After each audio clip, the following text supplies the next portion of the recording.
Welcome to the February 11th, 2025 board meeting. We are in South Walton. We had to move to this location due to a problem in the north location. So with that being said, all our commissioners are in attendance. And I would like to ask Jason if he would please come up and lead us in the invocation. Let us pray.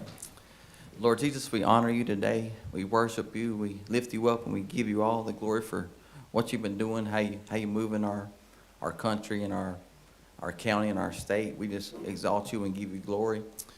Commissioner Gladwell asked me to pray for the family of the Infingers. A former commissioner's widow had passed away, and I just ask you to comfort that family and touch them and bless them through this hard time, and that you would just keep your hand on our commissioners and our public, our staff, and that you would help us to use wisdom for every decision we make. And we just thank you for what you're going to do, and we give you the glory. In Jesus' name, amen. Amen. Pledge allegiance to the flag of the United States of America and to the republic for which it stands, one nation, under God, indivisible, with liberty and justice for all.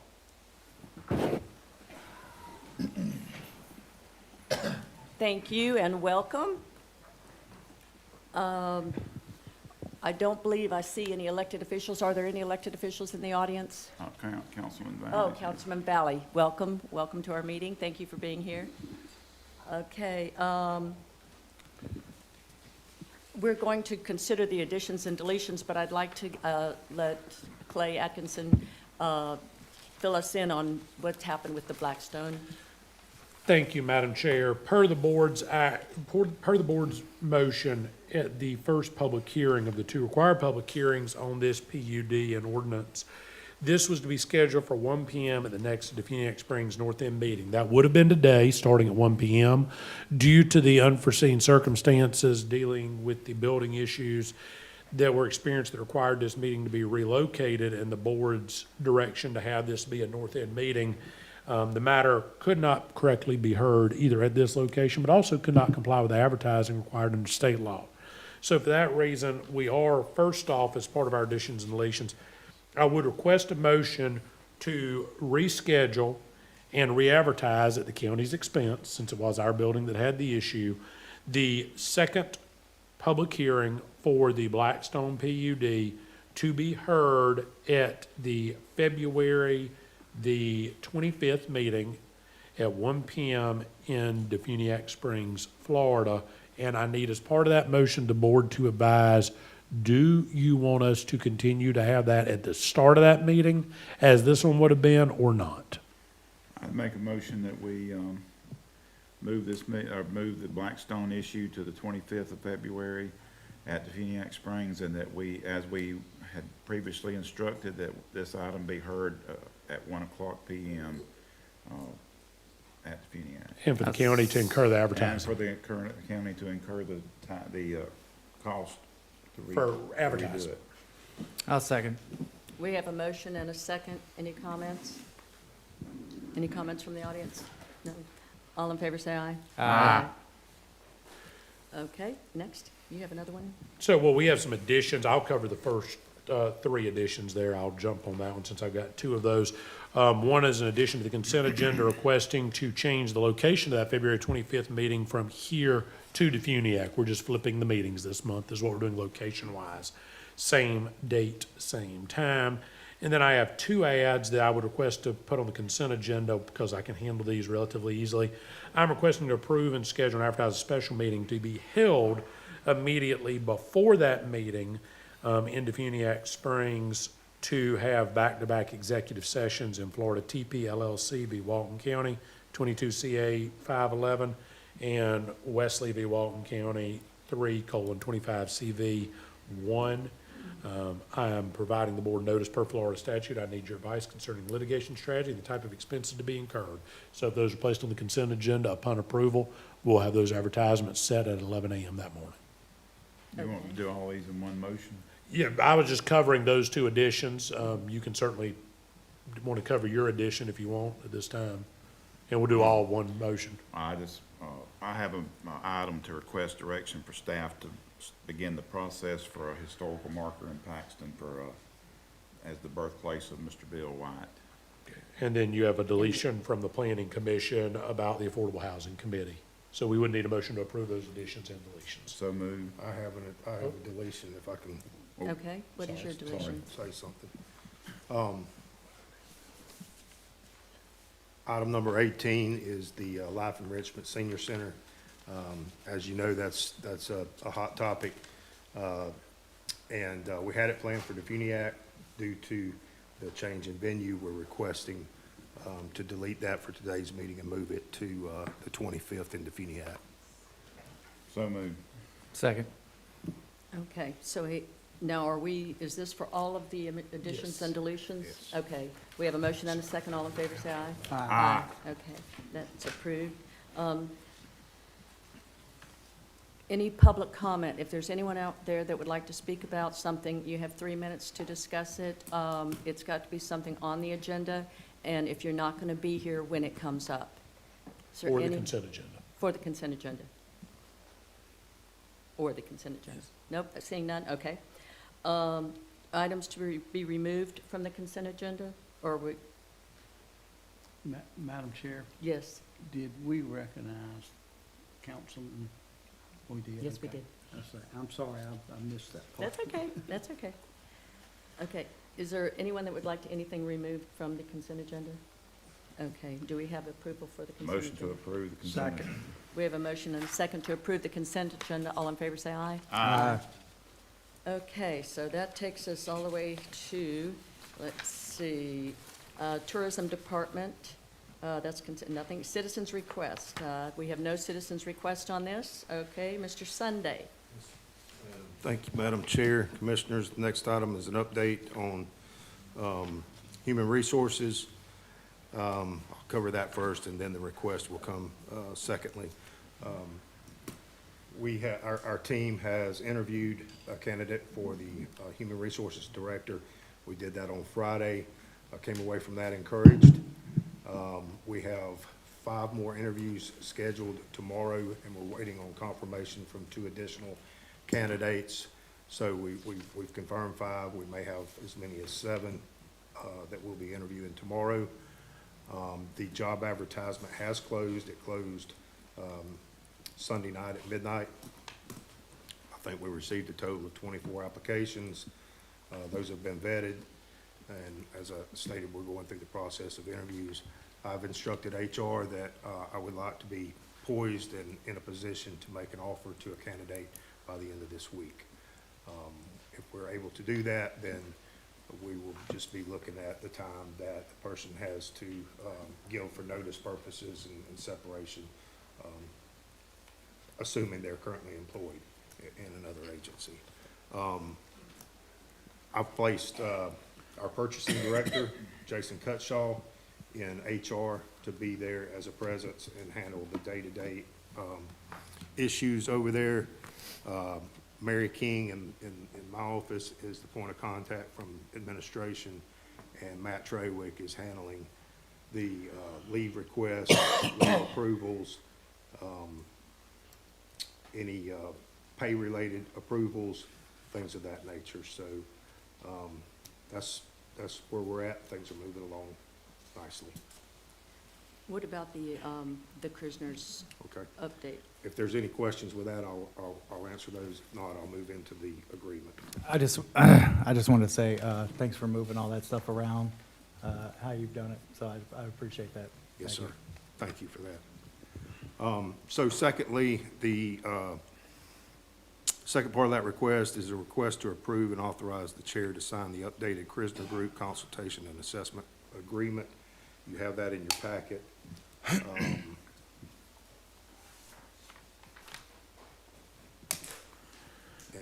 unless you want me to read it aloud,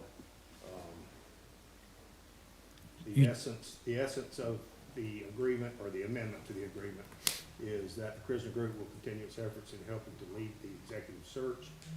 I can't hear you. I'm sorry.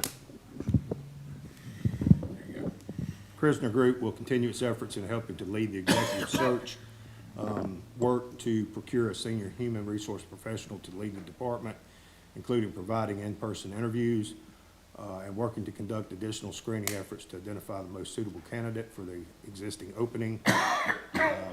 The Krisner Group will provide a detailed report on or before March 7th that offers an assessment of the department that shall include recommended strategies and steps to improve quality of services provided by HR functions of Walton County. Such tool may then be considered by the newly hired director, senior human resource professional, and then the Krisner Group will provide ongoing human resource advice and support in a remote capacity until March 15th. At that time, the agreement will conclude. So just to be clear, the Krisner Group is just going to help with the application process. They won't be involved in the day-to-day operation in person in the office. Any support outside of recruiting and hiring the director would be remote support. Thank you. Does the Krishna Group have access to our munis? No. Yes, they do. And I have a problem with that. They have access They have to the access Munis to system? our munis system, yes, Okay, I'm not aware of that. yes, How yes. could that be? They would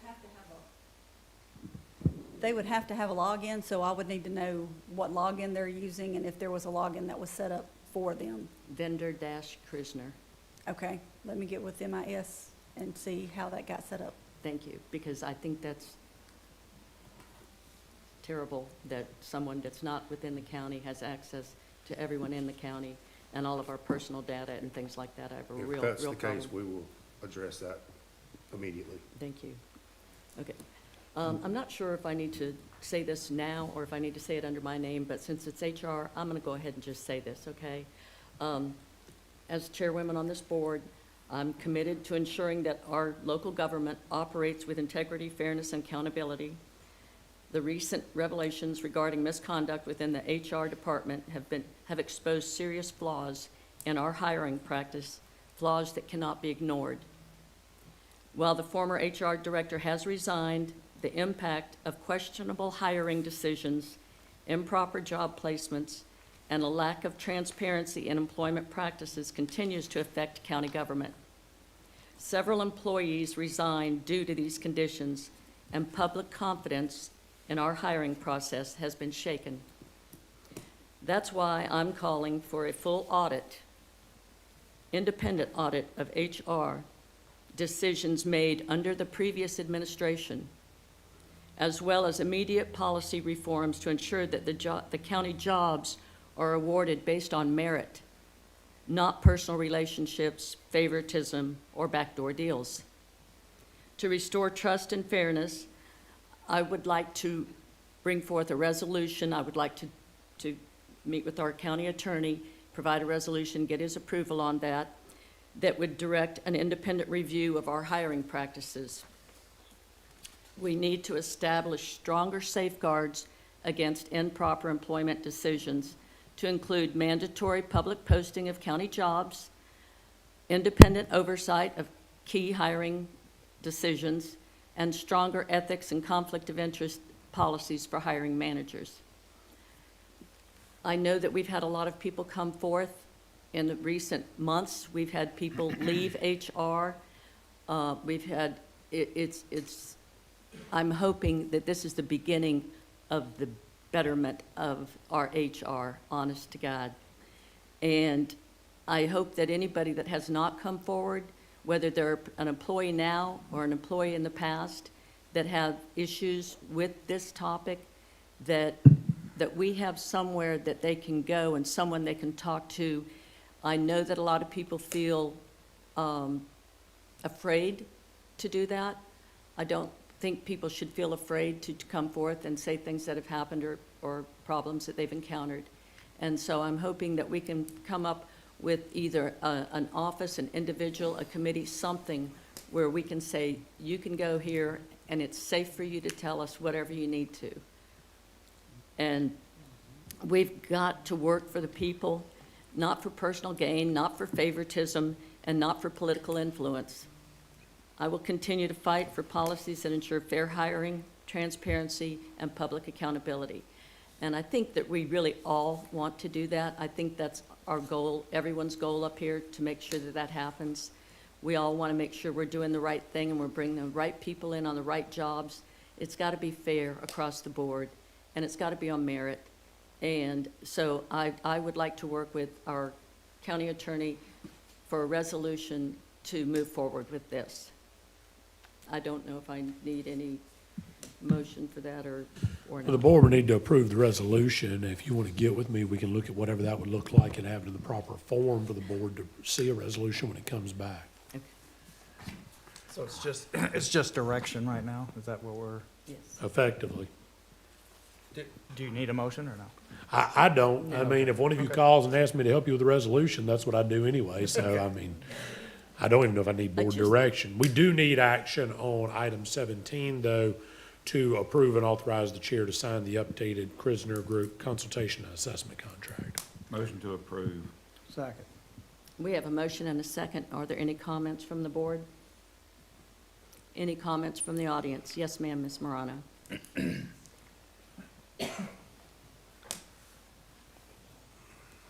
Good afternoon, Barbara Morano. With all due respect, I just had some questions.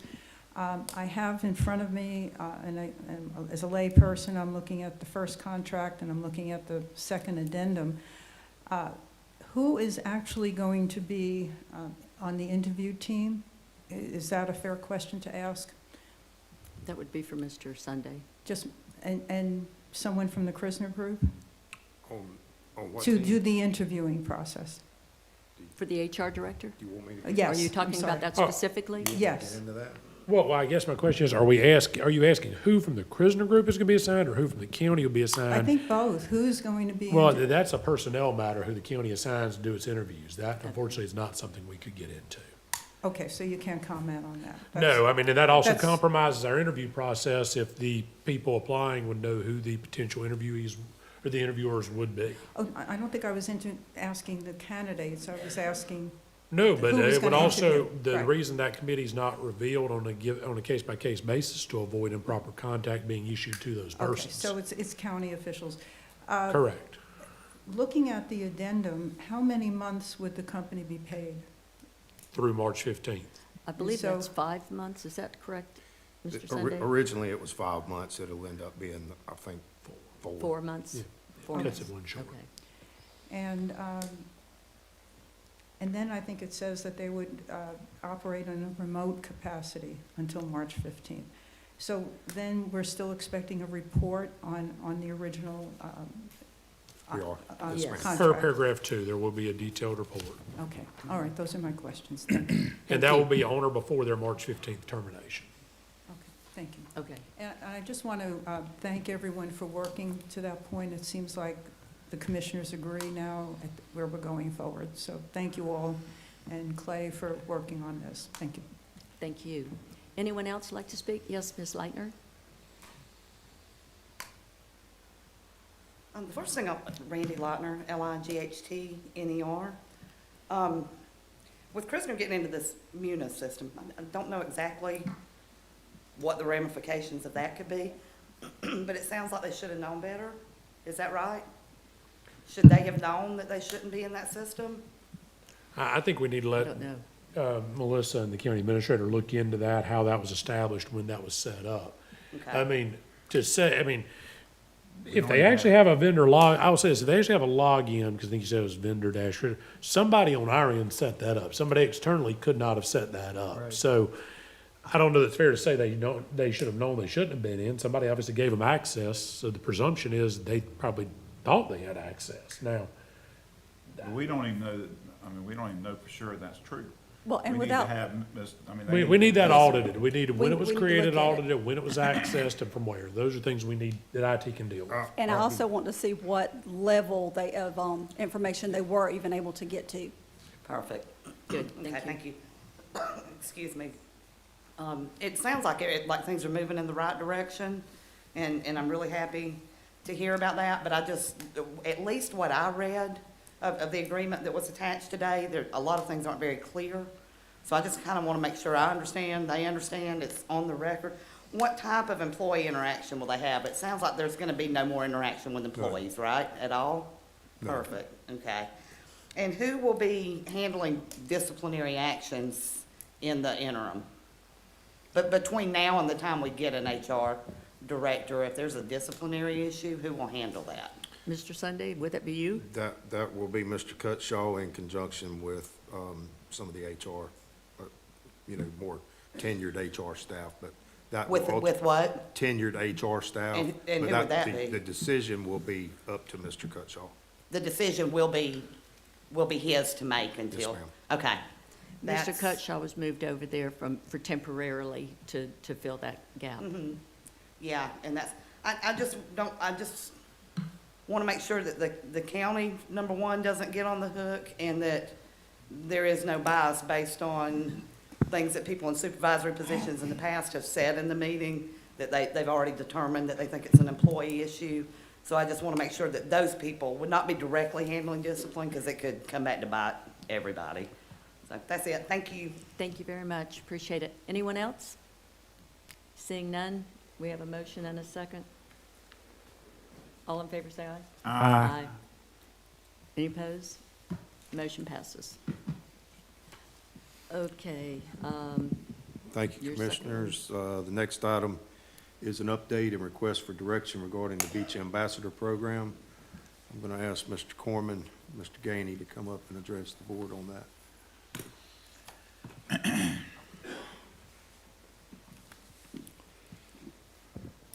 Good afternoon, Chair, Commissioners. Tony Corman for Code Compliance, along with Deputy Director Michael Gainey.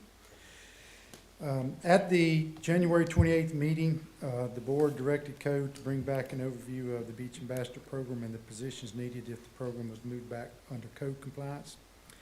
And for history, in December of '23, the BCC approved the Beach Ambassador Program to be overseen by the Walton County Sheriff's Department, which included 10 full-time paid beach ambassadors and equipment to go along with it. So that program was moved to the Sheriff's Office. Tony, let me ask a question. Can you in the back hear him? No? Can you I'm sorry. please speak a little bit? Thank you. Yeah, I'll lean in. So in December of '23, that's when the board voted to move the Beach Ambassador Program to the Sheriff's Office. I don't think they call them Beach Ambassador. I think they call them Beach Community Service Officers or something. But that's when it was moved over to the Sheriff's Office. There's been a lot of discussion and confusion over the seasonal beach ambassadors, the Sheriff's Office. We call them beach ambassadors, but beach community service officers, and the volunteer beach ambassadors, which is not a part of the county. It is 501c3, private entity known as the Friends of South Walton Sea Turtles. I spoke to the president of that organization as late as yesterday, and she said they have 130 members of that organization that still volunteer their time. So they're continuing to be active and do their volunteering service. So again, Code originally took over the Beach Ambassador Program during the season of '22. When we took over the program, there was some issues with beach access assignments and a few other things that we instituted some structures, some schedules, making sure that all of our regional beach accesses were covered. We did that also by reducing some full-time positions. So we utilized mostly seasonal beach ambassadors to do that, and there was 20 of them. As an example, I'm going to give you some numbers. In '22, that's the year that part of the way through the season we took over, there was Code handled 18,994 cases or complaints, and 852 of those were cases that dealt with tents, chairs, umbrellas, those types of things. In '23, which is the only year, the first year and the only year that Code had the Beach Ambassador Program for the entire year, those complaints and cases were reduced to about 10,776, which was over an 8,000 or 43% complaint decrease. The cases dealing with tents, chairs, and beach equipment were reduced from 852 the previous year to 587, which was a 31% decrease. And again, in '24, it was moved to the sheriff's office. And I think that was a large due to customary use and some, other issues. So this past year, '24, when we didn't have our beach ambassadors back on each access force, we have noticed that it's been an uptick again in complaints and complaints dealing with tents, umbrellas, beach equipment, those types of things. So this past year, we're back up to 14,104 cases, complaints, and which is an increase of 31% from 23 when we had them.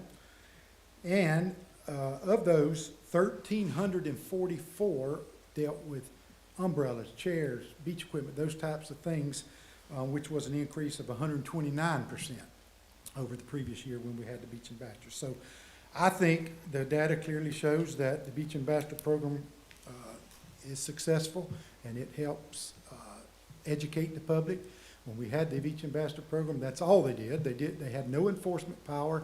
They wore a light blue, T-shirt thing that said beach ambassador. They were there to help the public when they come down, advise them of the rules, the ordinance. So if someone comes down, starts setting up a tent on the lower half of the beach, they could notify them, let them know that you can't set it up there and you need to move it to the back. Now what is happening with that not going on, by the time we get a complaint that it's down there and the code officer gets there, the beach is full and then it's hard to make a move. So I think it would really help a lot. So today we're here to ask you for our at least 20 seasonal beach ambassadors and 2 full-time beach ambassadors to help us oversee them. So let me make sure that I've got this straight. Okay, so we've tried 3 different ways over the last few years. We've tried it under TDC, we've tried it under code, and we've tried it under the sheriff's office. And the numbers went from a lot of complaints to fewer complaints to a lot of complaints, correct? Somewhat. That is correct. When code had it, that full year, 2023, the complaints again went down about 31%. And what's important is those complaints that deal with tents, umbrellas, beach equipment, those types of things that they advise people about went down drastically. And they have increased this year 129%. Well, I think that the fact that that program has structure to it is a good thing. And I like the idea of the beach ambassadors that are volunteers that are being kind to our visitors and to our locals, We don't want to have confrontation and stuff that we've Absolutely experienced not. in the past. So I think that with the structure that's in place that you've already experienced before, and we take our $1.8 million back and not give it to the sheriff's office again this year and use it, in this fashion, I personally think that would be good. Yes, sir. Well, that's 2 different programs. Yeah, I was gonna say that. Wait a minute. What do you mean it's Because- two- no, let me finish and I'll explain. Because of customary use, the sheriff has to have a presence on the beach. And he does that through the community service part of his department.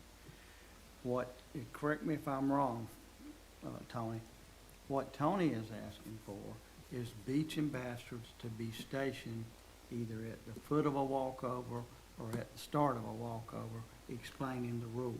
Correct. We want them stationed at the beach access, not And they're not road. going on the beach other than right there saying you can't put your tent up. Yeah, they're not roaming up and down the Yeah, beach. no. and the sheriff's department, what they're doing is they're enforcing what the agreement is in customary use.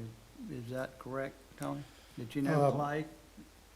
I'll defer to Tony on that. Well, I mean, I think we'd have to have the sheriff's office answer that. I think they have a job description of their position, so I think that would probably tell us more about what they do, but, I haven't, I think they should probably explain what that position. I have seen them out there. I mean, they've got UTVs, pickups, and they're up and down the beach. But as far as the number of complaints they've worked or any of that, I don't know any of those. Well, let numbers. me Madam put Chair. this a different way. Let's let him finish, then I'll get you. my understanding was this is part of an agreement with the customary use. And they're not working the public accesses as much as they're working to ensure that we abide by the customary use and the homeowners abide by the customary use. Now, that was my understanding of it. Okay, Commissioner. So I just had this conversation with Stan earlier today, if you want to correct me if I'm wrong, but there's kind of like two separate programs. We have $1 million that we give for 10 FTEs for the Beach Ambassador Program, and then there's a $1.8 million price tag on the Beach Patrol, which consequently I see directing traffic at high schools instead of being on the beach.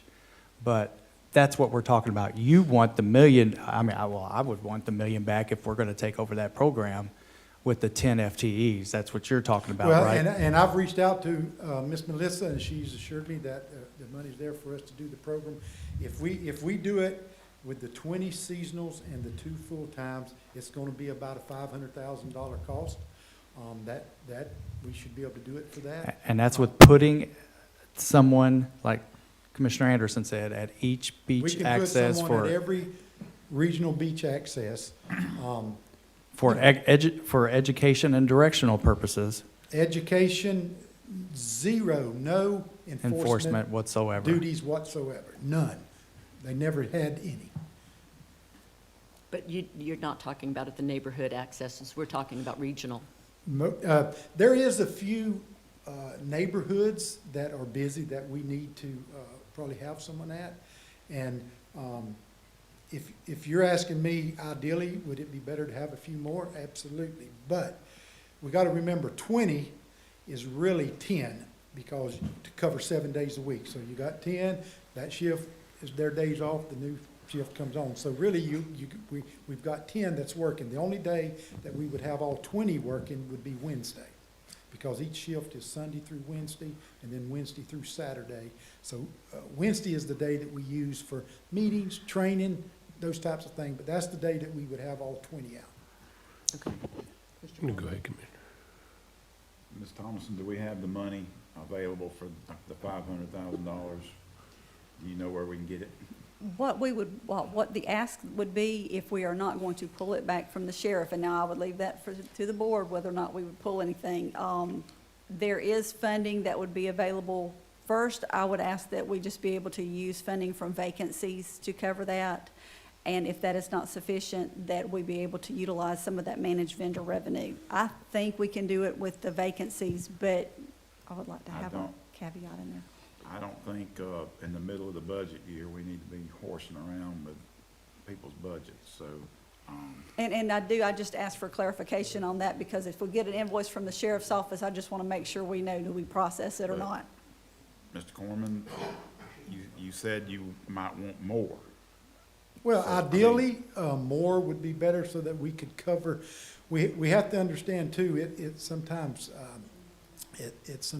difficult to have someone all day at a neighborhood because restrooms and those types of things. I but- guess what I'm asking is you want 2 full-time positions and 20 Seasonals, basically contract.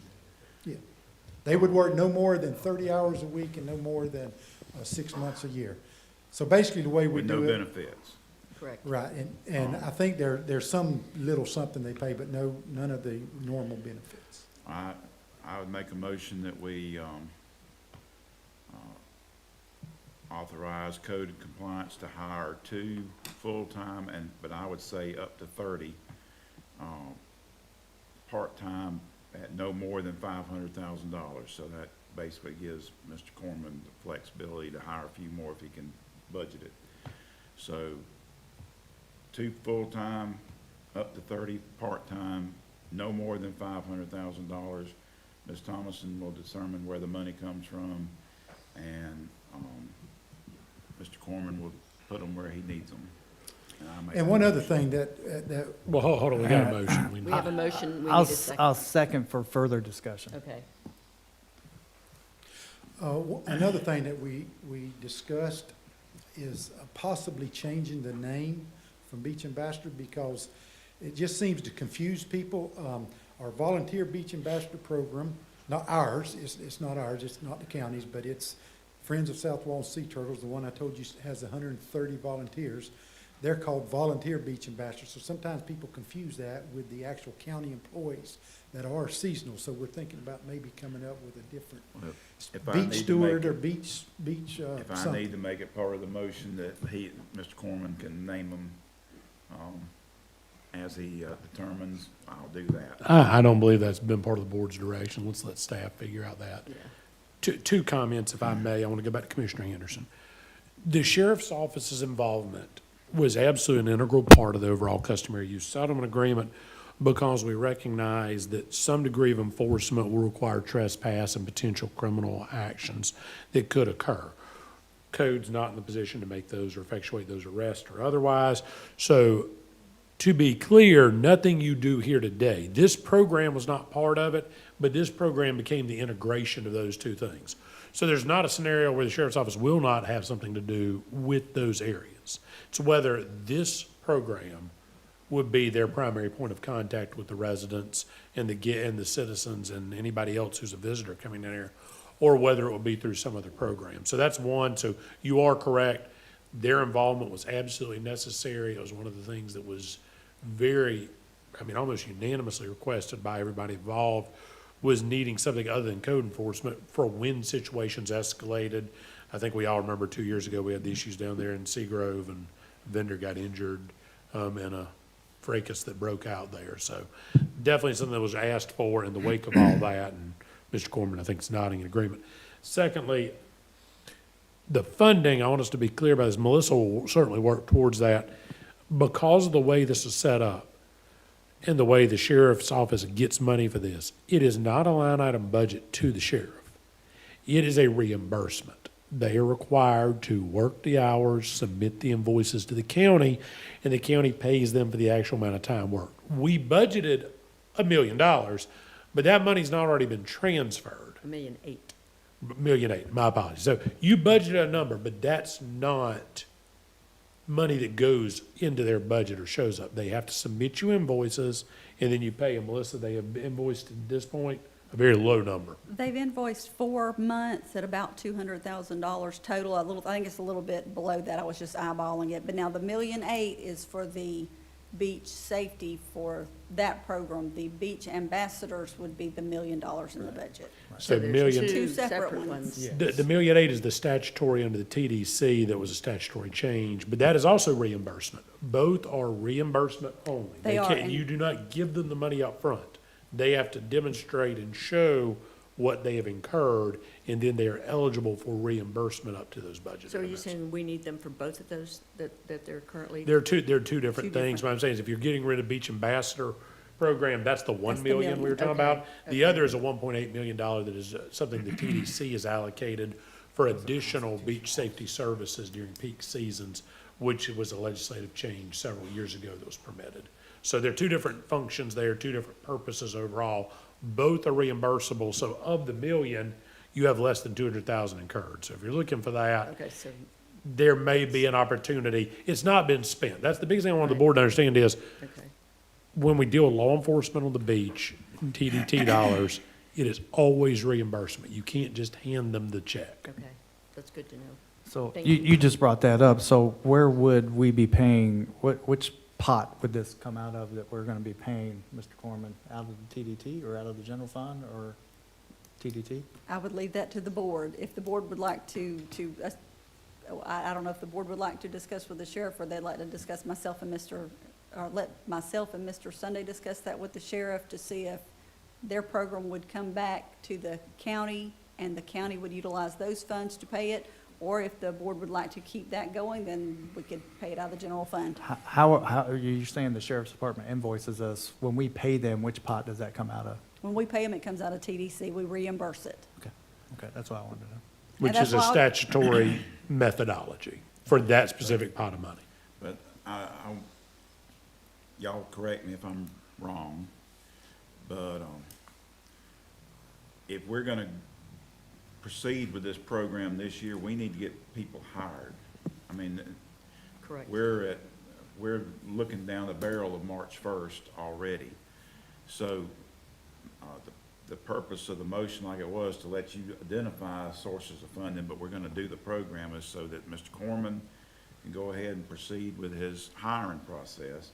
You find the money, but, we can get this thing going before March 1st. If we wait around and fiddle around with, meeting with the sheriff, we'll be Well, in no, there's April. no implication of waiting around. That's why I brought up the reimbursement. I wanted to be clear. We keep saying the sheriff's money coming back to the county. You're not gonna get the money back he's already billed you because he's already provided those services and that's been paid. I'm glad you explained that. It's that there's $1 million and there's just over 800,000 that could be billed. Whether Melissa makes that adjustment, that's a meeting that has to happen. The money is still available. Where it gets spent from is a question. So it's not as though we're just trying to find $500,000 in a bank account with zero in it. Will some of those FTEs come back from the sheriff's department to come back to the code department to work this badge ambassador, or no? Are you, Different FTEs, the FTE buckets don't mix between the county and the Well, I sheriff. know, but if we take away that FTE or the beach ambassador program from the sheriff's department, are they still gonna have a job? I mean, we would still, we would have a job over doing their same thing, but with the codes instead of. I think Yeah, if those were eliminated, you know, if y'all decided to do that, I mean, we will be advertising and we would be happy for them to. I guess what I'm saying is if we take back over the program, there's no use for the sheriff's beach ambassador, so what are they gonna do? It's two different things. Yeah, there's the beach patrol Yeah. and there's the, That's what. Beach ambassador. That's what the beach ambassadors do. They ride. I think the beach patrol is the sworn, right, I'm not talking about that. Yeah, We're they're- talking they're about beach- taking over the $1 million ambassador program back. But I think those ambassadors are helping with the customary use.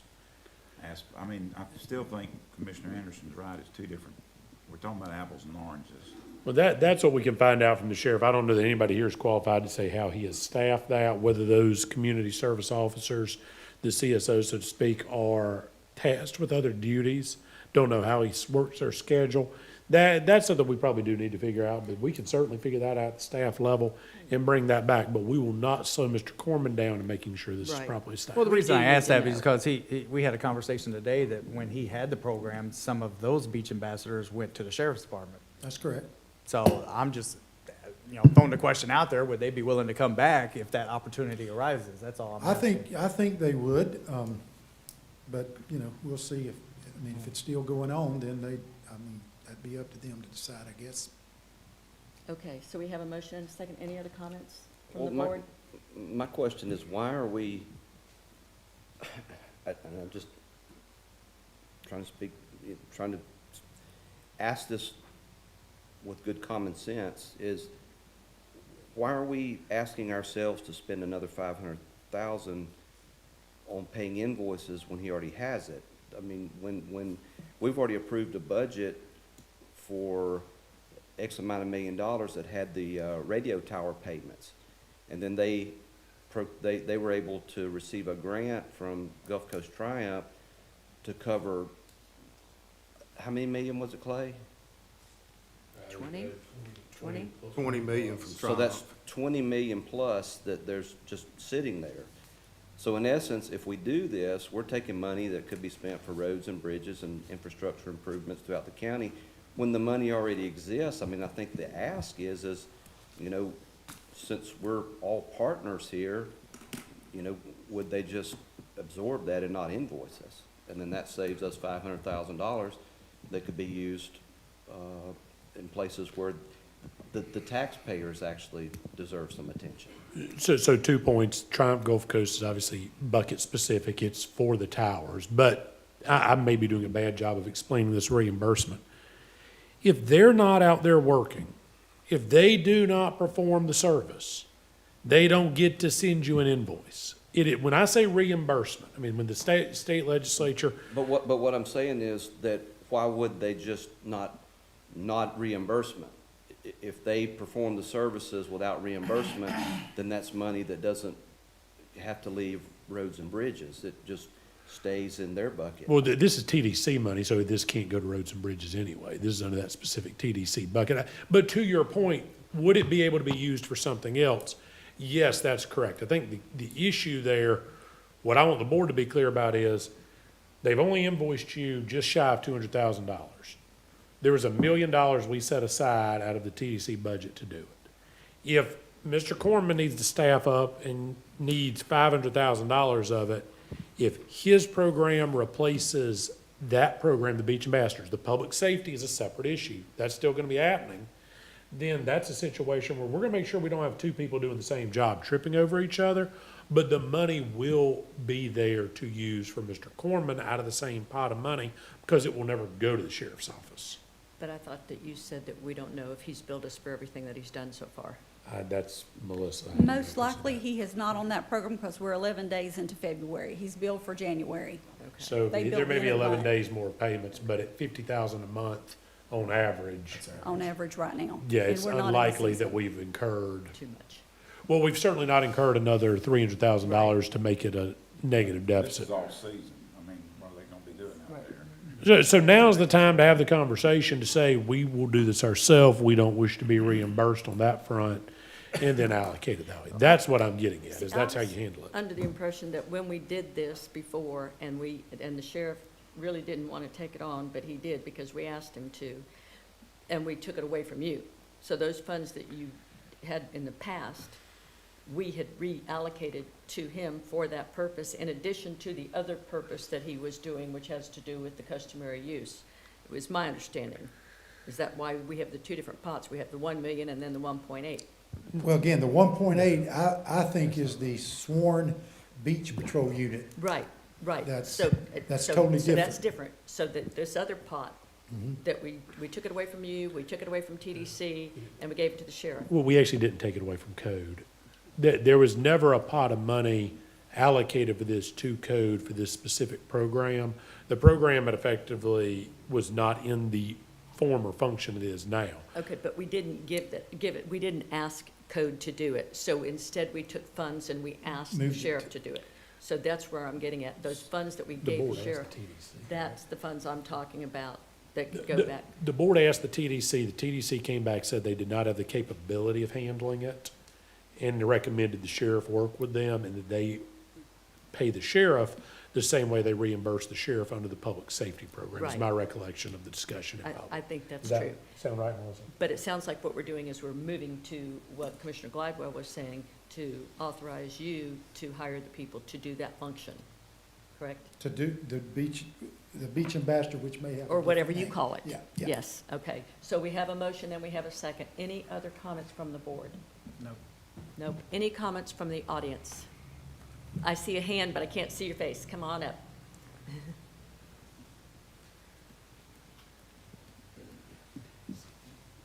Hello.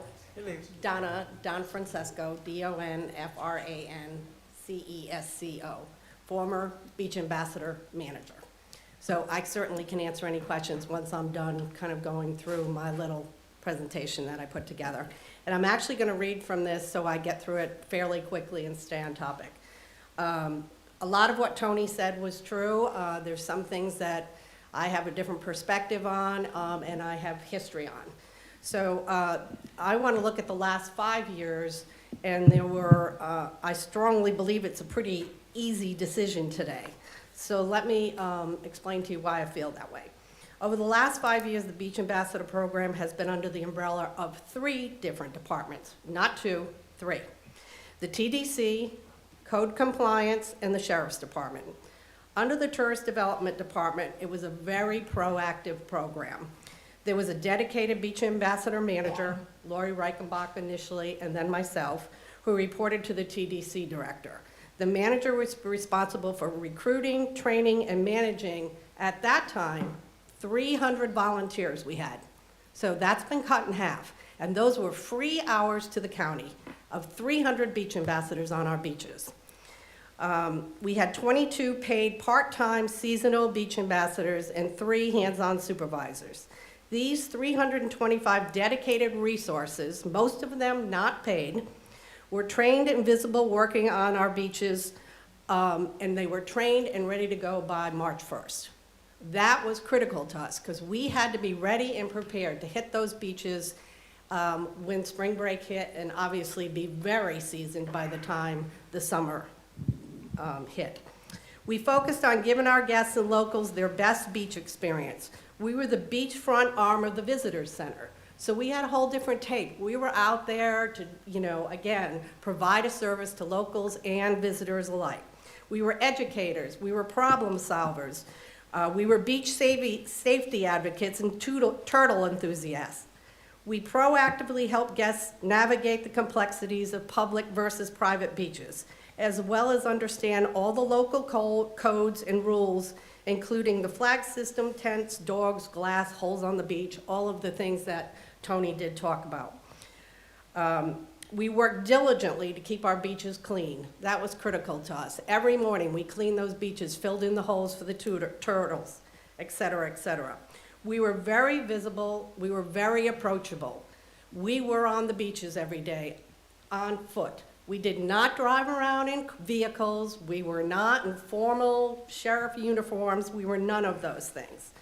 When code compliance took over and moved it, they moved it over very quickly without any of the leadership, without any of the knowledge going over with it.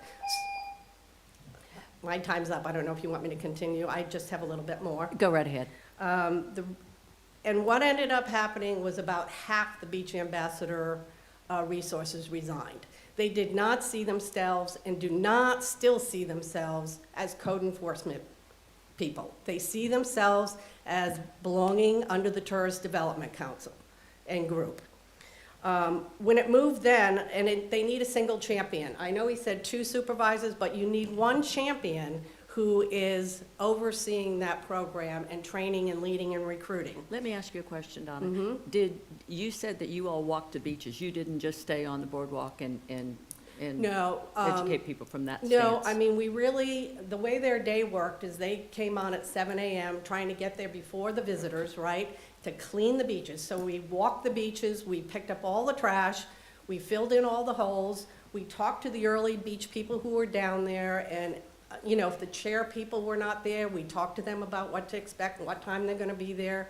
If it was a double red flag day, we were eyes on the beach, because lifeguards did not come on until about 10 o'clock. Did the volunteers have specific locations that they were supposed to be at? No, volunteers, no. The volunteer program runs very differently. We asked the volunteers, and I'm sure this is why we had 300 of them. We did not assign them a specific assignment. We said, if you love to pick up trash, spend whatever time you want picking up trash. If you want to wear your shirt and be at Publix and talk to people about our beaches and our turtles and the codes, wear your shirt, and people, wherever we wore our shirts, people stopped and talked to us.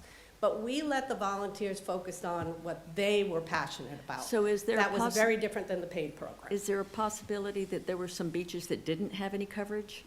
Well, the paid beach ambassadors, again, were assigned specifically to a beach, just like Tony said. So they were on the neighborhood beaches. They were there from 7 to 1, because that's when we saw the most traffic.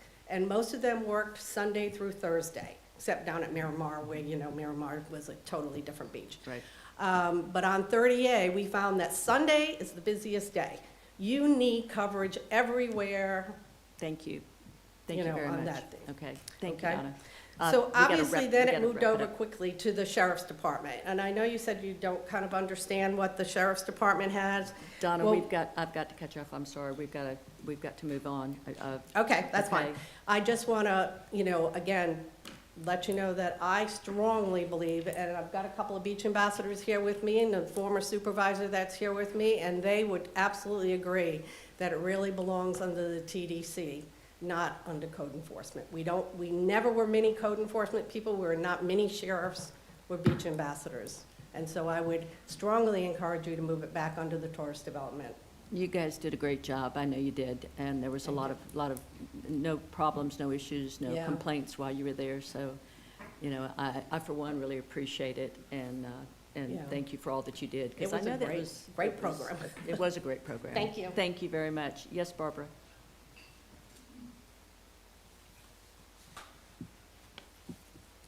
Barbara Morano, and I'm also speaking as a former beach ambassador. My husband and I were part of the program. Commissioners, I know you've been busy. I've been sending you a lot of emails. I've been doing my research because I've been told, Barbara, before you stand on this podium, you must do your research. I have a letter from Corey DeBrinia, and I sent that to everyone, and I'm going to read her first sentence. Walton County Sheriff's Office does not have a beach ambassador program, period. So I don't know what the two programs you were talking about. Let me finish, and then you can come back. Because they called it a different name, I think, in that letter. Well, no, then, but you all were saying there's a beach ambassador, and then she said it's a beach community service officer program. That's what they have. The pay is $38,500 to $60,220. Big range. How do they make that range? But okay. I don't know how many people have the beach service, but I also asked for their job function. Their first job function is to educate visitors regarding Walton County beaches and beach-related municipal codes. Again, this is your community service beach officer. It is not your beach ambassador. And not limited, public versus private land use of the beach. So that's their first responsibility. The second is work with visitors to gain voluntary compliance with beach rules and code violations. That sounds very similar to what code is doing, but this is what the community service beach officer is supposed to do. My recommendation is don't rush into this today. Get more information. And I mean, I just talk to Corey. They have a list, and yes, they probably can stand at the high school because our beaches are empty at this point. It goes on. They have 12 functions. How many community service officers do they have? That's a question we don't have. There's a lot of holes. And then you're telling me that there's a beach ambassador program in the sheriff's office for $1 million? She's telling me they don't have it. I think it's just a. Excuse me? I mean, you don't have to I think it's just answer. words. I think it's just, I think. I some- think we some need call it more the inf- I Walton think we- County, or the Beach Community Service Officer, and some people consider that the ambassadors. I think is all one and one is what I think. Is that correct or no? I think it's the same thing. They just have a different name for it. Well, what I'm hearing is 1 million goes to beach ambassadors and 1.8 is going to this program. No, because no, of- no, ma'am. No, ma'am. The Beach Community Service Officer Program is another name for the beach ambassadors. The county called it the Beach Ambassador Program. The county looked at code taking it. They then asked the TDC to look at taking it. They sent the TDC out of here at the end of a board meeting to talk to code, talk to the sheriff. I'm getting nods in the back from Mr. Algren. They spoke to the sheriff's office. They determined the TDC did not have the full staffing, the capabilities to handle everything that was asked for there. They recommended it, or they worked with the sheriff's office to come up with a proposal. The Beach Community Service Officer Program is what the sheriff names it. If this goes to Mr. Corman, and I just think we need to go and be clear, y'all said he can name it what he wants. He can name it anything he wants, but that is going to be the Beach Ambassador Program, even if he doesn't use that name. The Beach Public Safety Officer Program is the $1.8 million, entirely separate issue. That's been in effect for quite some time. But they can do a lot of good. I also want to mention, I firmly believe it should be under the TDC. And I also think that we really need to think about this before we make a decision. The attendant, Coastal Paracel has advertised on their website that the attendant is ready to help and will give conversation about best local activities and sports in the Walton County. You have an attendant already there with Coastal Paracel. He's there from X amount all day. He is basically a beach ambassador. If he sees somebody's tent going right up to the water, he has a phone, he could call code. I don't think we're utilizing the services that we have. I don't think we know what the program is going to be run. I think we have a lot of unanswered questions, and I don't think we should rush into this. Thank you, So I Barbara. say deny the motion. Thank you very much. Madam Chair. Yes. And I hear what you're saying, Ms. Morano, about the vendor possibly having some conversations with the folks. I feel more comfortable with our own people so we can actually control what is being said one way or the other about the beaches, about where to go and all this stuff, because then you're going to get into, well, the vendor told me this. I would much rather have our own county employee telling our visitors one way or the other than a vendor. I That's just agree. my I don't 2 think cents. that's a vendor's position to do that. And just to amplify that, I think the sheriff doesn't enforce code. They enforce laws. So that's, when you're talking about them doing our code, they're not gonna do that. The vendors are out there to sell chairs. They're out there to make, to make money. They are not going to enforce code. And they're not gonna run off customers to enforce our code. So that's really an unrealistic expectation.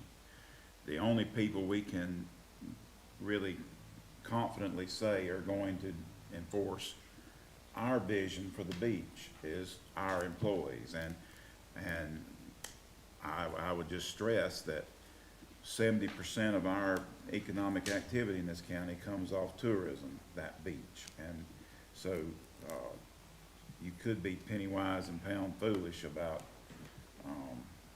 worrying about the money. Now, if Melissa or Ms. Thomason and Mr. Sunday can work it out to get this money back from the sheriff, I don't have any problem with that. But we need to get Mr. Corman started on hiring these people, because March 1st is going to be here in 17 days. Right. And the season's gonna start, and we're not gonna have our people on the beach, and that's the problem. Just keep in mind, we have a little bit of an HR issue, so we're adding more workload to the I'm HR being department. optimistic. Well, people do like to work on the beach.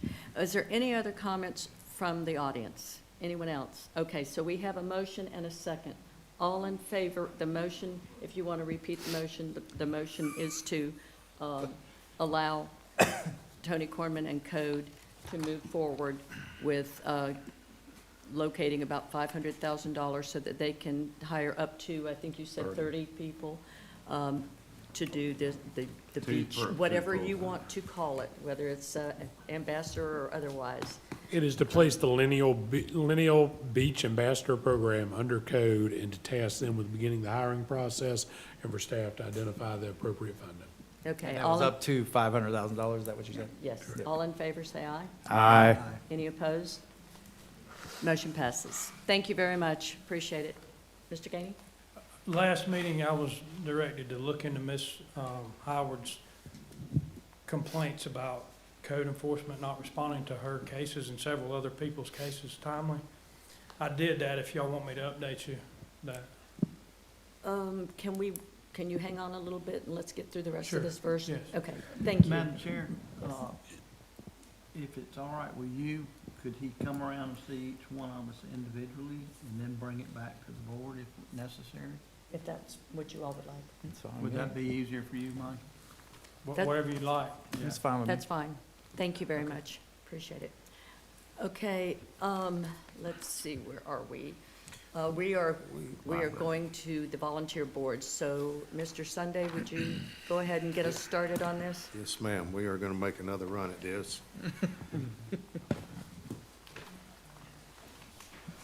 I would suggest that we take these seats, one at a, not just the board one at a time, but the seats one at a time.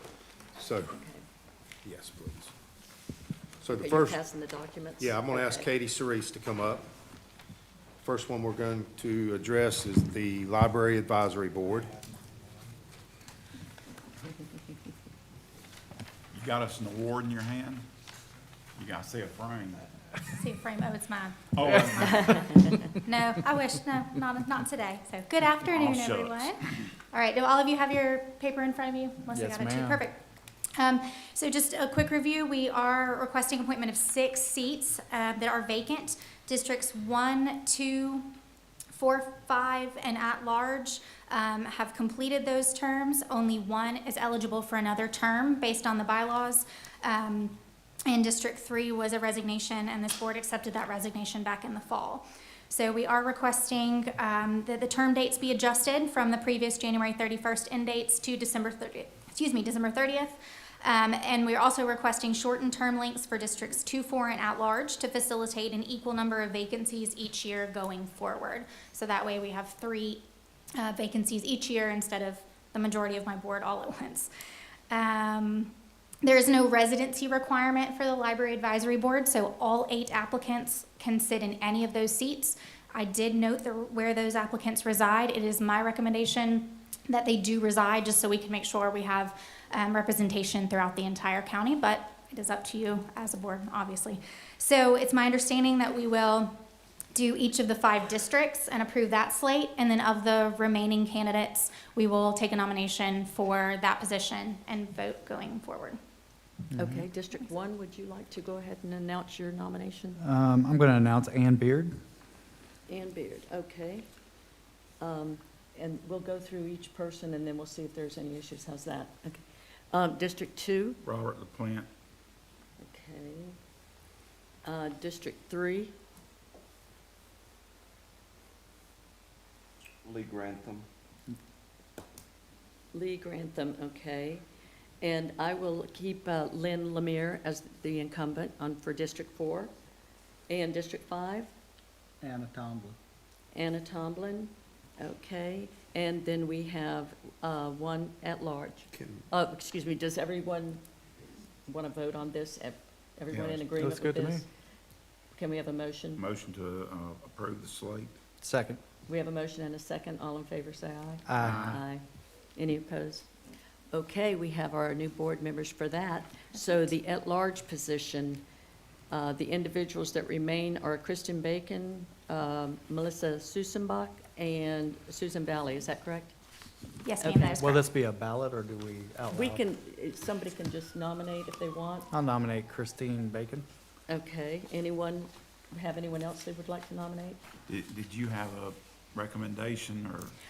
All 3 of the remaining candidates qualify, so I'm happy, and that's a great recommendation. So, What was the, Kristen Bacon. so I'll second your motion. All right. We have a motion and a second for Christine Bacon. Any comments from the board? Any questions? All in favor, say aye. Aye. Any opposed? Okay, Christine Bacon it is. all right, Thank you very all. much. was That was painless. painless, thank goodness. Thank you, Katie. The next board that we're going to address is the Design Review Board. We have 5 vacancies.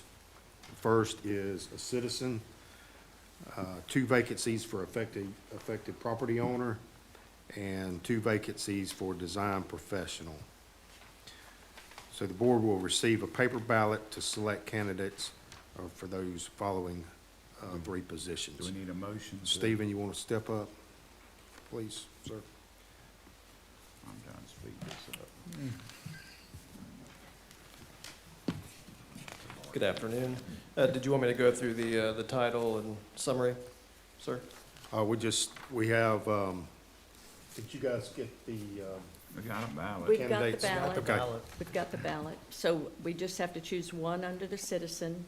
The 2 affected property owners are the 2 that fit that criteria, and then the same for the design professional. The 2 that are listed fit that criteria. So really, the only one you have to choose is the citizen, and then we'll just pass them on down and Pass let the those other- to the clerk for Mhm. tally. Or you can. And sign your ballot, please. Madam Chair, Yes. I would like to know if planning has a recommendation for the citizen. Good question. Does planning have a recommendation for the citizen? Stephen? We do not. We have recommendations for the design professional and affected property owner. And we don't really have any choice on that because those are, and I must say that I do know both of the design professionals and they're excellent, so. What is an affected property owner? Someone that, well, you want to answer that, Stephen? Right. It's my understanding that someone that lives or has a business within the corridor that the design Which review way board, y'all wanna go? you know, Where is that corridor? So, the design review board has jurisdiction over the scenic 98 corridor, which runs the entire length of 98, and as well as the northern portion. Southern portion of Excuse me, 331? yes, the southern portion, the 331, as well as some 285 and some other, we probably should have a map for you to look at. I'm not giving it due justice here. It doesn't have any bearing. because Not there's certain, only not two really, cat- I wanted to know what that was.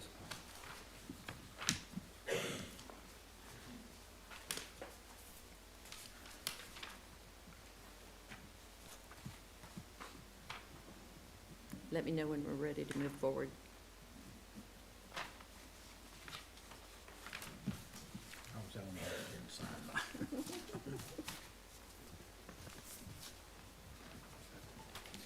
Okay, I Okay. think we're ready for the next one. Pass those to the clerk, and while the clerk's tallying, we will move to the planning commission appointments. May I Um, ask, yes, should we wait and make sure that we've got the person selected? I think we would have to, right? We can. Before we move forward, so we make sure we close that out.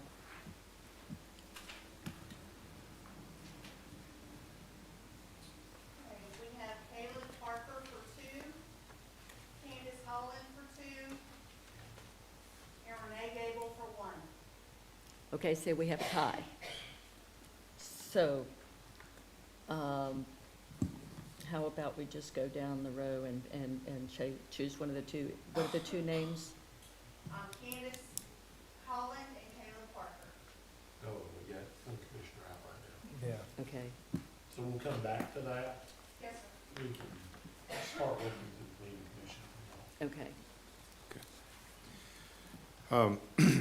First, we have a District 1 Commissioner appointment. District 1 Commissioner will verbally nominate a candidate for the district-specific seat, and then we'll ask that the board vote on that nomination. Fred Tricker for District 1. Let's wait until Commissioner Gladwell gets back.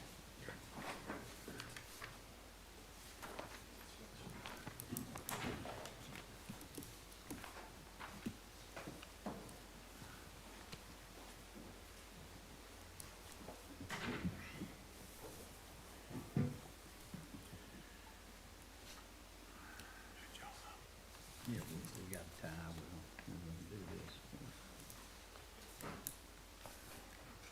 this. We're on to the planning board, Commissioner Gladwell. There was a tie vote on the last one that we'll bring back up after everybody's back in the room to revote. The two names on the tie were Candace Holland and Caleb Parker. So you need to choose one of those and think about it while Oh, okay. Dan's gone. On When he the gets back, on the design review? Yes, sir. Yes. Yes, sir. Do we want to just follow your suggestion and just, since it's down to 2, we'll just say who we're. well, I was- We're gonna roll call once we have all 5 of you sitting in here. But Commissioner Oh, we Curry lost- just did. Okay, I didn't realize. We got lost one another. back and we lost All right, another. I didn't realize we The lost. only Put one, seatbelts on, you guys. Put bells on them, at least. So y'all hadn't nominated your, no, No, District 1 and District 5 will nominate. And then we just pick one for basically, the at-large. it's basically just Dan in it, right? mm-hmm. Yes. Okay. And the And the at-large. at-large. There's an at-large, the board as a whole. will do Yeah. that. Yes. Since he already left, but we can't vote till he gets back. Right. But I'll nominate Dean Burgess, the incumbent.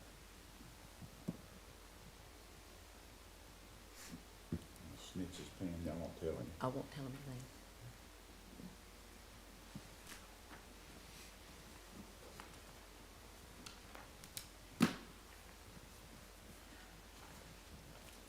Thank you for your patience out there. We appreciate This it. is a lot better than the last time. It sure is. I know there was a lot of work put into it by that young lady over there and that young lady, both of those young ladies over there. Yes. And I'm not so sure that that gentleman right there wasn't a big help too. I mean, I don't know why it's so tough to do these, but sometimes it just is. But this is, I hate to jinx it, we're not done yet, so. Don't give him any credit. I wasn't giving him any credit, I was giving it to him.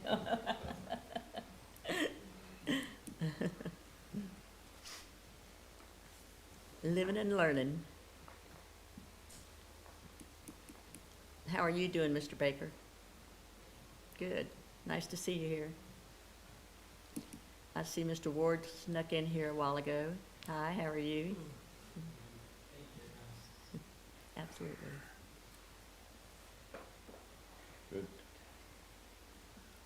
We could say while we're waiting that, part of the consent agenda was to approve a surplusing Oh, a ATV. Honda, four-wheel ATV ATV. to the Freeport Little League, and Mr. Wells from the Freeport Little League's here, so, Oh, is he? yes. So Would you stand up, Mr. Wells? Hi, how are you? Well, I We're think glad. we're all happy that we were able to do that for you. So, wonderful, wonderful. Thank you for asking about it, and glad we had it, so, thank you.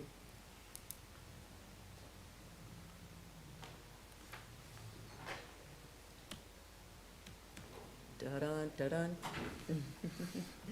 Okay, first of all, let's go back to the other board, the Design Review Board, and we had the two ties, Candace Holland and Caleb Parker.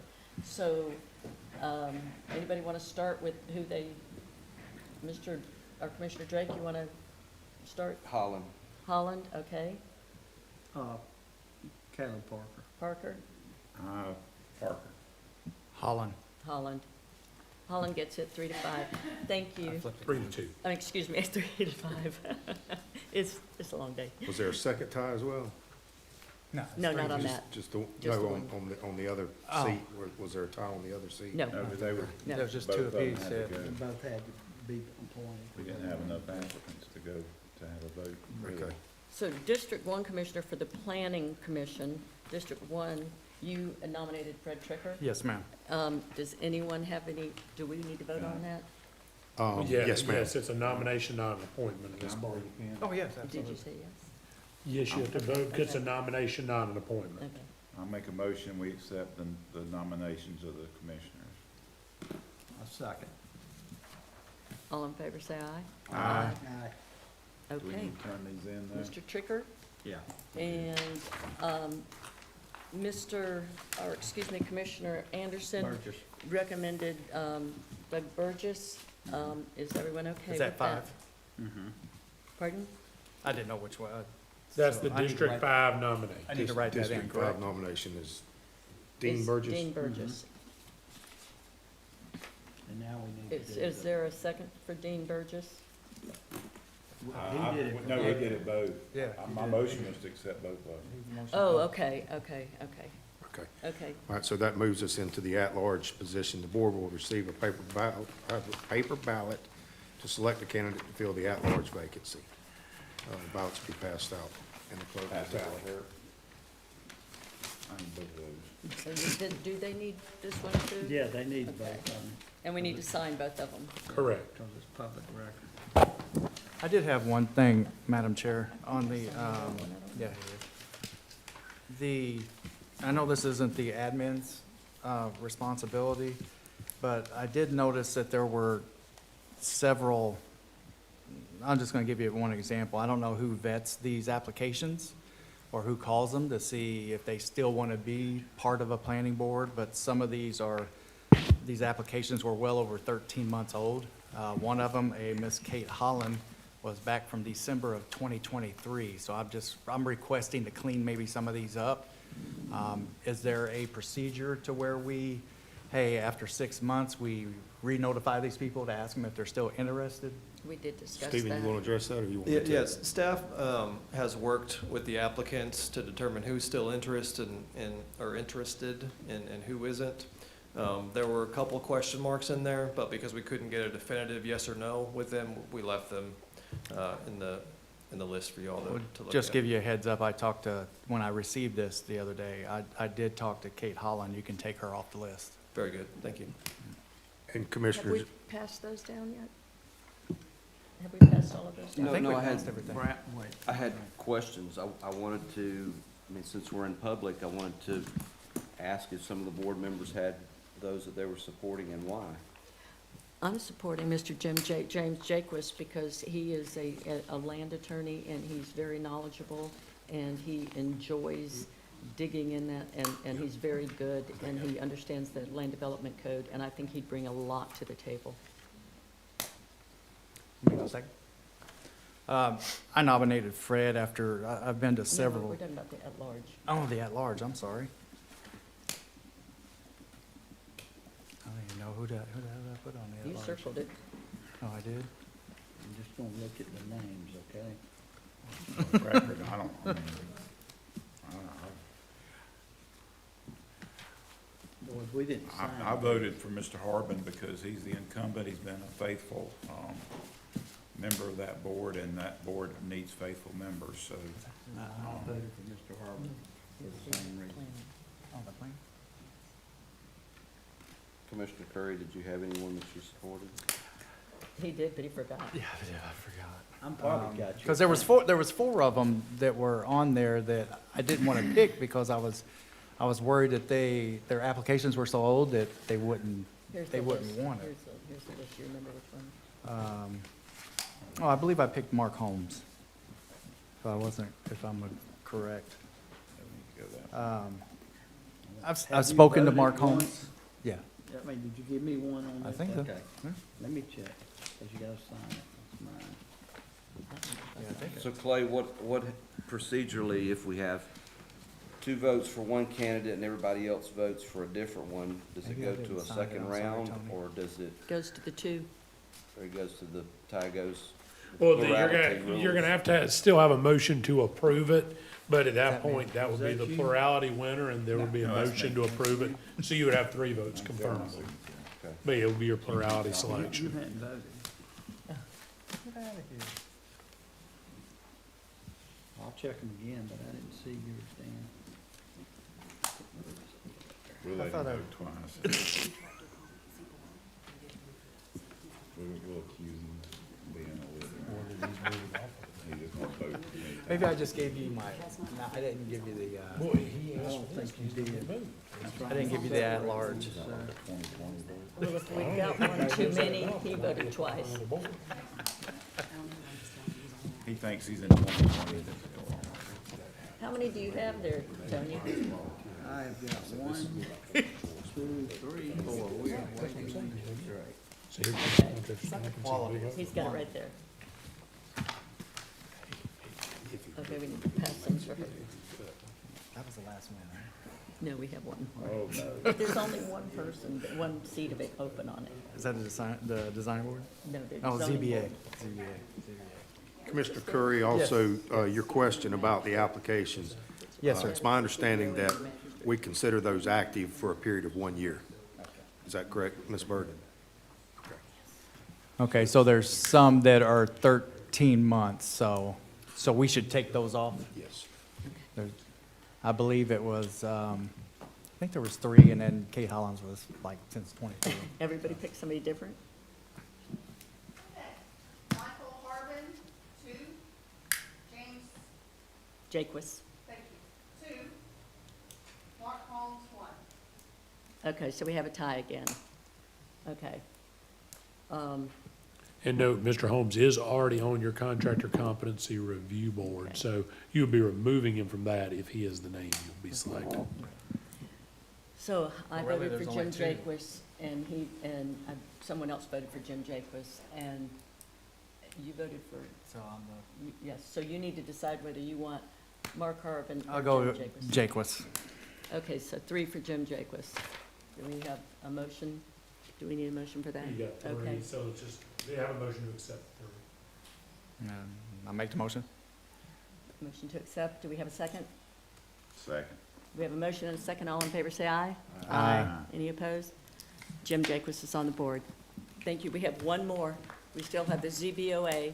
There's only one seat on this board. We should get through this painlessly. Okay, we have the ballot. Does the incumbent wish to stay? Mr. Thank you. Sean? Yes, Okay. he did reapply, thank you. And I will mention, just based on Mr. Curry's, Commissioner Curry's comments, it does appear that Tom Wilkins and, as you indicated, Kate Holland either have no interest or we cannot confirm. You removed Thomas Anderson Thank and you. Kate Holland is what's scratched out. That Thomas Anderson is in reference to, I believe that he was mentioned twice. He's So twice, one of them yeah. is the same. Oh, okay. So you're saying Tom Wilkins is out as well? Tom Wilkins, again, he's a question mark. We could not confirm his interest for sure or not. Okay. It is my understanding that he does still have interest, it just wasn't confirmed through our process. So it's just going by, you said, who said it was a year? Is that, you hang on to them for a year? That's typically what we look to do, is a 12-month lifespan on these. Okay, I just wanted to make a mental note. I know, I believe Tom's like 13 months or something, but if he's still interested, then I'm fine with that. Again, we could not confirm it based on my understanding. And Stephen, you said that the incumbent is interested in continuing to serve. Yes, he did reapply. Do any And of that the is Paul commission- Rushing. Yes. Do any of the commissioners have any thoughts, recommendations? Well, I'm choosing Meredith Niche because I think that she's got a good interest in this position. And I think that the ZBOA has been notoriously slanted on one end, and it needs to be balanced out a little bit. So. And I think there's some others on here that have a conflict of interest. And because of that, I'm not choosing them. Anybody else have Do any you reason know how why they're long picking Mr. someone? Rushing's been on This this? this would be his second term, I think. Rushing's? He's, for the same reasons stated before, he's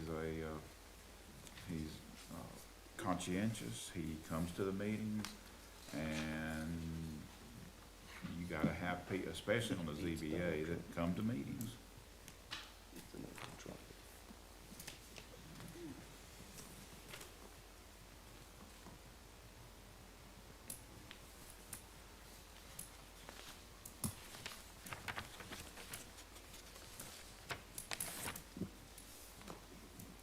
I voted Cliff now.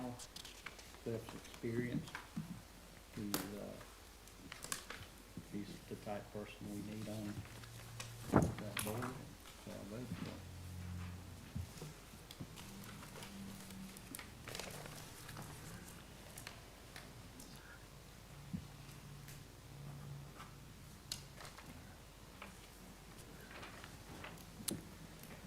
Madam Chair? Yes. Just like I stated before, when you're coming down to, you mentioned Meredith Neese, that was one of them, that the application was dated January 3rd of 2024.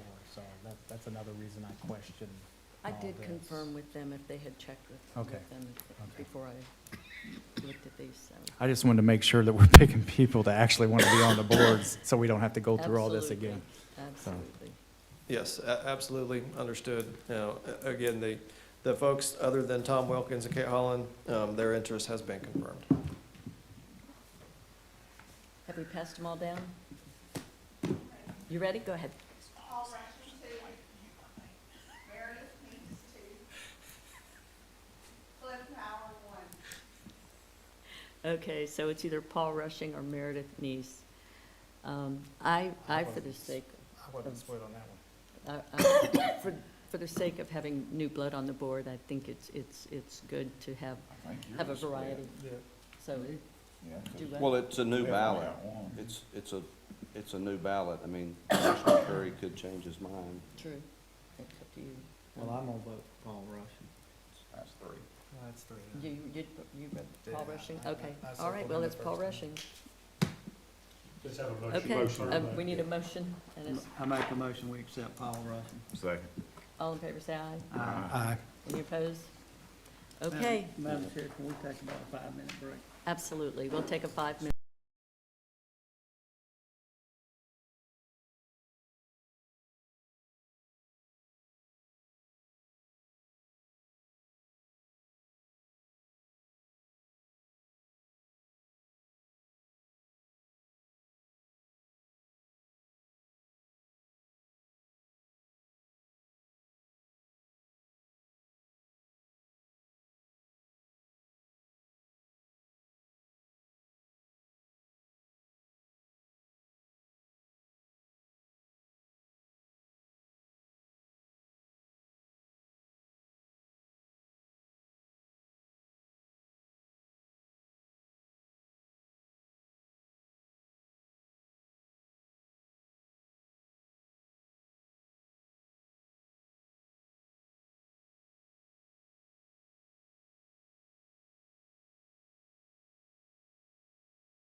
Okay, we're back in the meeting. Thank you for being patient and waiting on us. Our next one, Mr. Sunday, we're at 25, I believe. Thank you, Madam Chair. Before we get into that one, I would just like to say thank you and recognize staff for the job, the hard job and the good work that they did on the committee and board assignments, specifically Mary King and Christy Bird, Matt Trawick, and Katie Cerise. Absolutely. That was a job. I know it took a lot of work, and thank you very much, because it did go really smooth, so thank you. Way better than the first time. I will say we were at the office Friday until about 6:30, 7 o'clock, so don't remind me of that, please. Yeah, we do have one more We next do have time. one more. One more. If you can't get some applicants. Yeah. But we are doing a targeted recruiting campaign on that, so that we ensure that we have more applicants than vacancies, so we'll bring that back. Item number 25 is from tourism. The city of Defuniak has advanced their selection of the municipal seat to fill the vacancy on the Tourism Development Council. That would be Council Member Josh Sconyers, and so this is a request to approve and appoint the Defuniak Springs City Council Member Josh Sconyers to seat 3. Second. We have a motion and 2 seconds. We have a motion and a second. Any comment from the board? Any comment from the audience? All in favor, say aye. Aye. Motion passes. Thank you. Commissioners. Commissioners, our next item is a discussion and request for direction regarding the local income pool LIP program and for the rural economic development loan that the North Walton Doctors Hospital is trying to obtain. I want to be brief on this explanation because I'd like to make sure that we separate out the two parts of the request here today. And we do have Dr. Ward and Dr. Wynn here if you have any questions and to provide more information.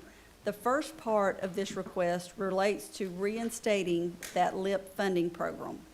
It's a program through the state of Florida, ACA, and it's a non-ad valorem assessment that would be levied on North Walton Doctors Hospital by the board. It's levied according to a calculated formula based on hospital revenues. The county has previously done this in past years. When it was first levied, it was on Sacred Heart on the Emerald Coast and Healthmark. At that time, you were required to have 2 hospitals in the county in order to be able to enact the levy.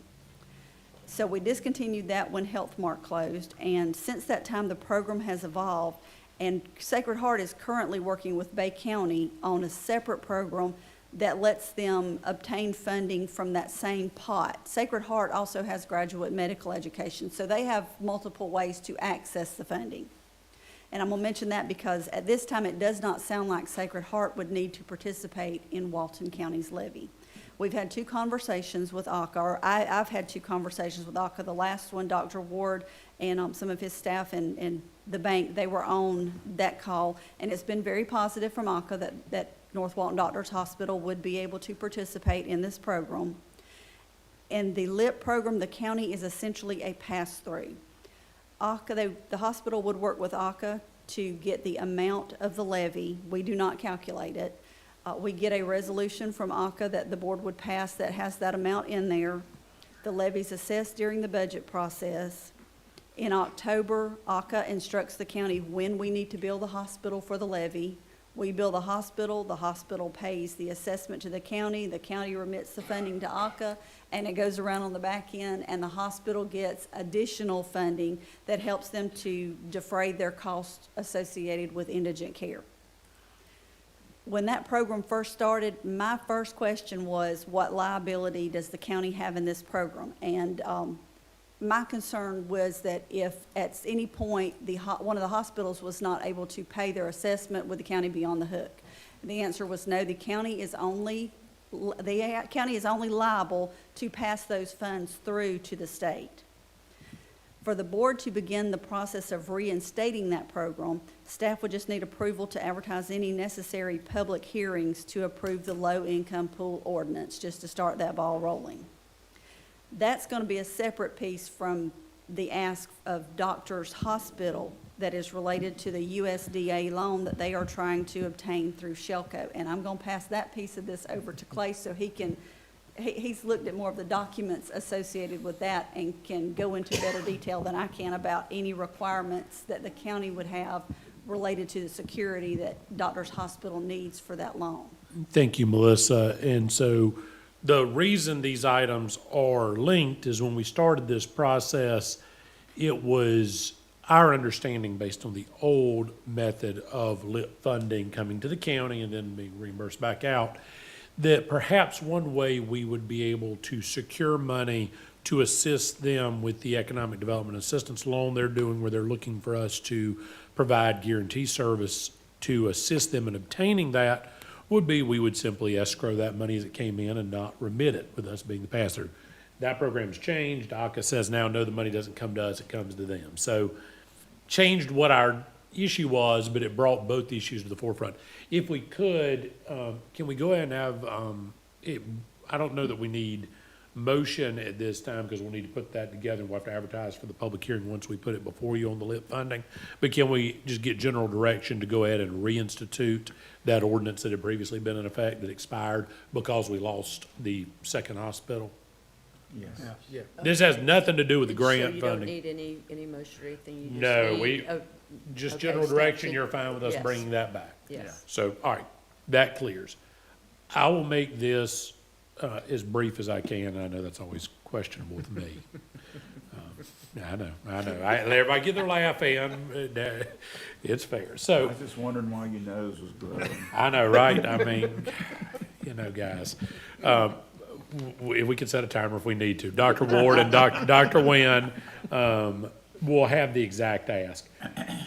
We have been in conversations for well over a few months now. We've gone back quite a bit and looked at various ways. In essence, this is a grant through Power South, Chelco's parent company. It's a loan process. They're borrowing money, interest-free. It's a 2-year deferred start on the payment of the loan. So there's a 2-year window before the loan would ever even come due or could be defaulted. Chelco's original ask, and this was Chelco, is the local power company, said, well, we want the county to guarantee it. So we talked to their attorney, and they said, well, we'd like a full faith and credit pledge. And I said, well, it's unconstitutional. We can't give those. Okay, well, sorry, but that's what our board asked for. Dr. Ward, Dr. Nguyen got creative. They took the approach of going to a bank and having a bank look at doing a letter of credit. Well, the problem is they're a new business. They're starting up like anybody else. They have other costs. They have other pledges, other encumbrances. So they can't offer a first lien.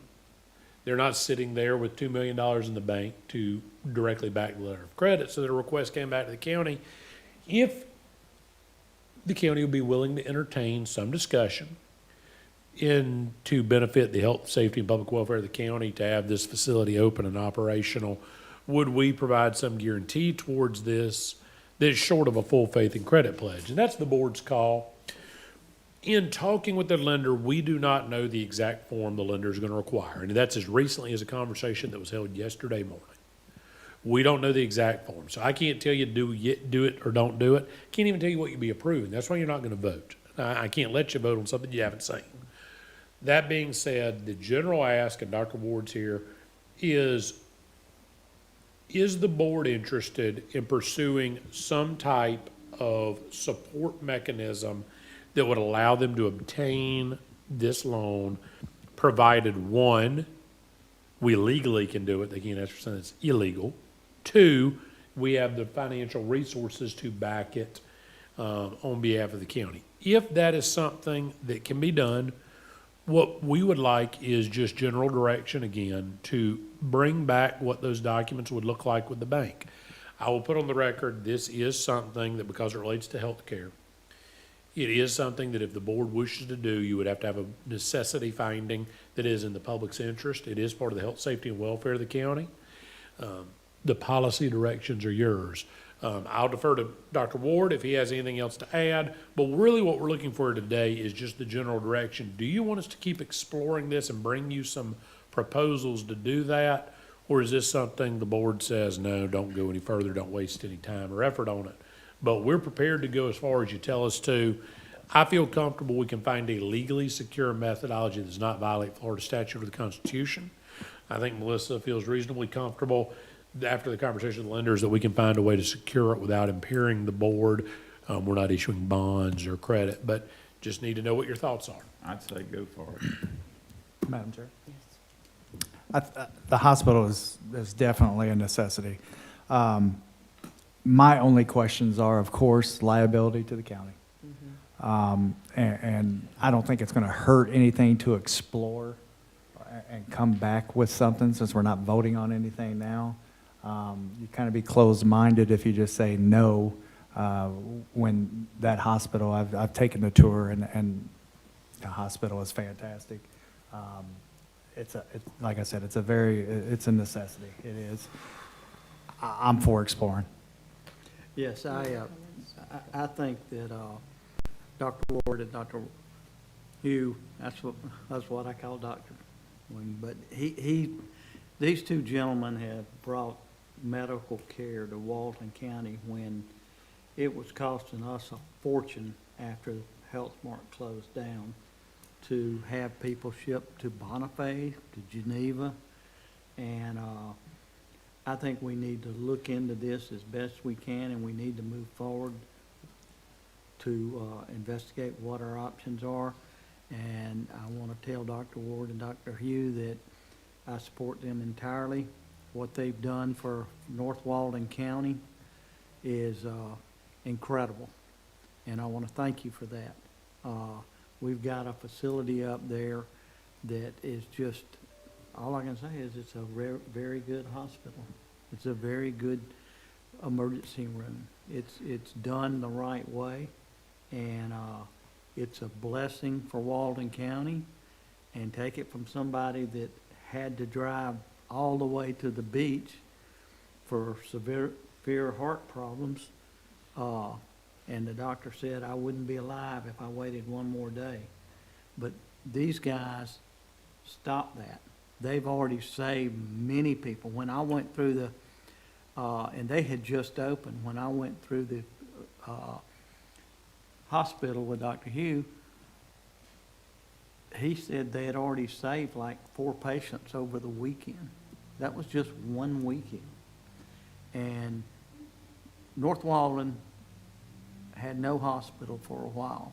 And these guys put their money where their mouth is, and they put their expertise where their mouth is.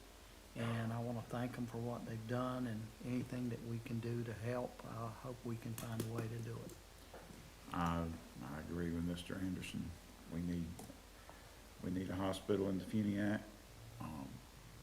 And every report I've got from the citizens has said that the level of care is greatly improved from the past. And in fact, I talked to a gentleman this morning who said that he wouldn't be here walking around if it wasn't for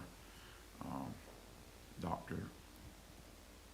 What do you call him? I call him Dr. Hugh. Dr. Hugh. And their staff. So, I mean, the alternative is something I don't think we wish to contemplate, so we need to move forward. As long as the staff says it's good. Well, we hear the direction. We'll bring you something back. Commissioner Drake, did you have anything you wanted to add? No? No, I echo the sentiments. It's imperative that we have sufficient and adequate health care delivery in North Walton. I mean, the only options are, if you live in Defuniak Springs, you have to drive to Crestview or to Bonifay, unless you're, or South Walton. But I think having a central healthcare delivery system operated in North Walton is essential. You know, and I like the comfort that I'm hearing, that I heard from the county attorney, that we're going to design a mechanism to where that there is reduces or eliminates any liability or exposure to the county. So that's a good thing. Okay, I think you've got your direction right. We do. Thank Okay, you. thank you very much. Appreciate it.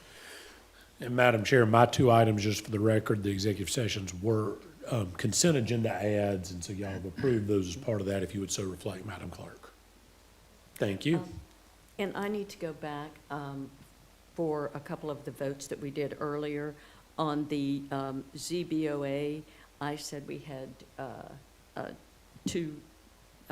we had 3 yeas and 2 nays, and the 2 nays were myself and Commissioner Drake, and that was on item number 24. And on item number 25, I think I said we had 2 seconds, and that's not good for you over there, so the second would be Commissioner Glidewell, and the motion was made by Commissioner Drake. Okay, so we're straight on that now? Okay, great, thank you. Okay, and yours are done, and so Commissioner Curry, do you have anything? Yeah, I just want to take just a couple seconds from last Thursday's meeting. I want to apologize for my decorum, especially against Commissioner Glidewell. I know we're passionate about a lot of things when it deals with the county and the citizens of this county, and I just want to apologize, sir. You're good. Thank you. Commissioner Glidewell? Yes, what I would like is for us to give direction, I don't think we need a motion, but to give direction to Mr. Sunday and staff to begin the process of erecting a historical monument, the standard historical monument in Paxton, and and celebrating the birthplace of Mr. Bill White. Mr. White, for those who don't know, was born in Paxton, obviously, and he's 91 years old. He lives in Pennsylvania. He was an 8-time All-Star with the St. Louis Cardinals, 7-time Gold Glove winner. He, for 20 years, he was a broadcaster with the New York Yankees, and then in 1989, he became the first African-American to become the president of a major sports league, the National League. So he's a very important figure. I got these facts. I got his book, if y'all want to look at it. But he's a very important. I mean, when you can get Willie Mays to forward your book, you're pretty special. So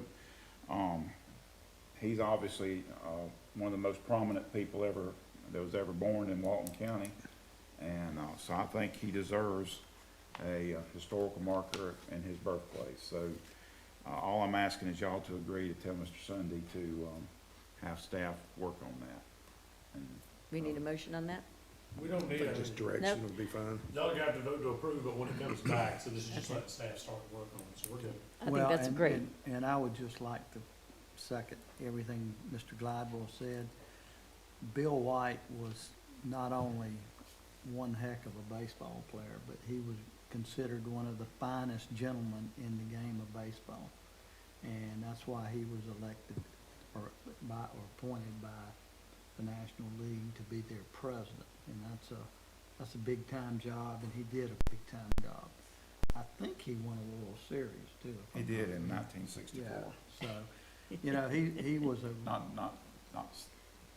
but he was a good man and a great ball player. I followed his career my whole youth, and I wasn't even a Cardinals fan, but he was a Dodger killer, and I was a Dodger fan. Commissioner, do you have an idea of where you want this? If the board would give me the permission, I'll go ask the city of Paxton if they'll let us put it at their ball fields, which I think would be the appropriate. He in the book it says he actually was born and spent his early years in an old wooden house behind Paxton School, so that's pretty much the neighborhood, and I think that'd be the appropriate place. Okay, we'll begin the process. I think that's great. That's kind of cool. I didn't even know that he was from Paxton, or that, so that's really nice. I like doing that. So thank you for bringing that up. That's all I have, Madam Chair. Okay, thank you. Commissioner Anderson, did you No, have ma'am, anything? I don't have anything. Commissioner Drake, did I already ask you? Nothing at this time? Okay. And I don't have anything either, so any public comments? Does anyone like to speak on any item, anything? Yes, ma'am.